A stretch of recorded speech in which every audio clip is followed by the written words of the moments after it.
He said he looked forward to working with us. He was cordial about it, but obviously non-committal about anything. Well, he's a politician. But he so exactly.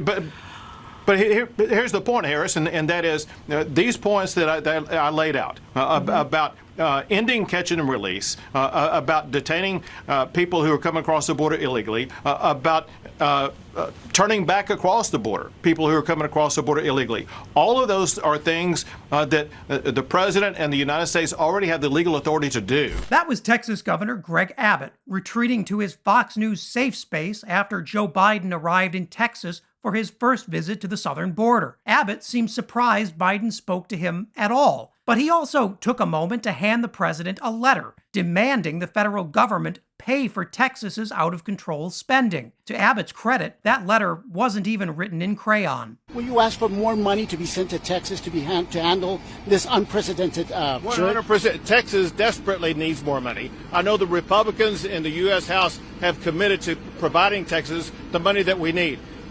We just finished over the past 2 years spending $4 billion of Texas taxpayer dollars for Texas to fill the gap caused by the Biden administration. We're starting a session this next week that we will add another $4 billion to secure the border. So let's get this straight. Abbott, who believes that Texans who can't control their spending shouldn't be allowed to use any social programs, and who believes in cutting federal spending like Social Security and Medicare, wants the feds to pony up nearly $10 billion because Texas Republicans just can't stop spending money on political stunts. Great.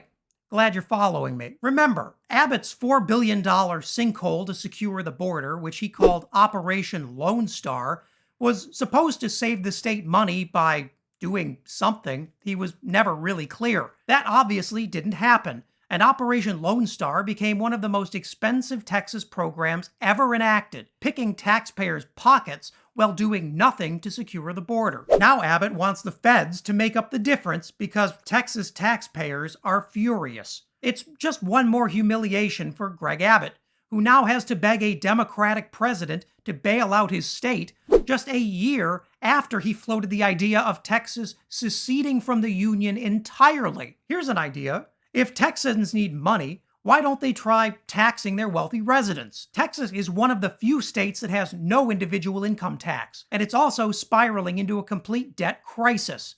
Maybe those things are related? But who am I to say? I'm just one of those stupid Democrats Greg Abbott is begging for a buck. And while we're at it, did you know Texas also doesn't have any corporate income tax either? So while businesses are thriving, regular Texans are struggling even to access basic services, and what little money is coming in finds its way right back out thanks to the huge price tag on Greg Abbott's immigration fear-mongering. Instead of charging corporations money, Texas is actually giving away tens of billions of dollars as incentives to locate businesses in the Lone Star State. And judging by the fact that Texas is now running out of money while its businesses post record profits, it really doesn't seem like that strategy is working real well. With Texas spiraling, it's worth asking, hey, where did all this money actually go? And as it turns out, it's easy to blow through your taxpayers' cash when you're spending upwards of $20 million kidnapping undocumented migrants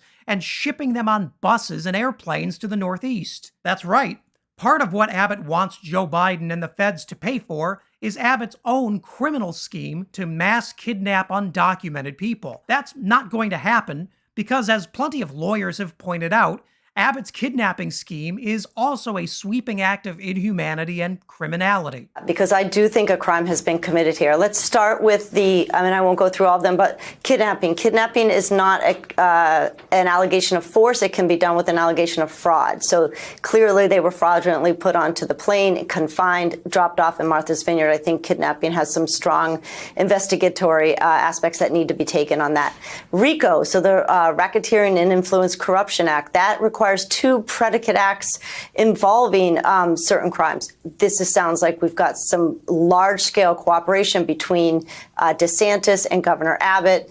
Whoever bought the planes is involved. There's a RICO charge. And Massachusetts has its own civil rights statute that also has significant ramifications for a case like this. So there's a lot to be looked at and a lot to be investigated here. But let's get to a more fundamental point. Here we have Greg Abbott saying, without a hint of self-awareness, that he's managed Texas so poorly that the state is in dire need of funding just to keep the lights on. And we already know how bad Texas is at keeping the lights on. Just check out the headlines from literally any winter storm. And who do Republicans turn to when they've bankrupted their states with costly political stunts? They turn to Democrats, begging for money even as they slam them on Fox News as anti-American traitors. This dog and pony show would be funny if it wasn't robbing everyday Texans of their economic futures, all over a lie. As Pennsylvania's Bob Casey notes, the federal spending bill passed just last month includes increased funding for border security and for hiring more border agents. Yet almost every single Republican voted against sending those funds to Texas. But Abbott doesn't really care about that. He's too busy performing for Fox News. All this fake outrage may play with Greg Abbott's base, but he's driving his state and his people into ruin. Now that the chips are down, Abbott is asking Democrats if they can spare a dime. It's about time someone talked to Greg Abbott about the importance of personal responsibility. If you made it to the end, thanks so much for watching. Please leave a like and consider subscribing.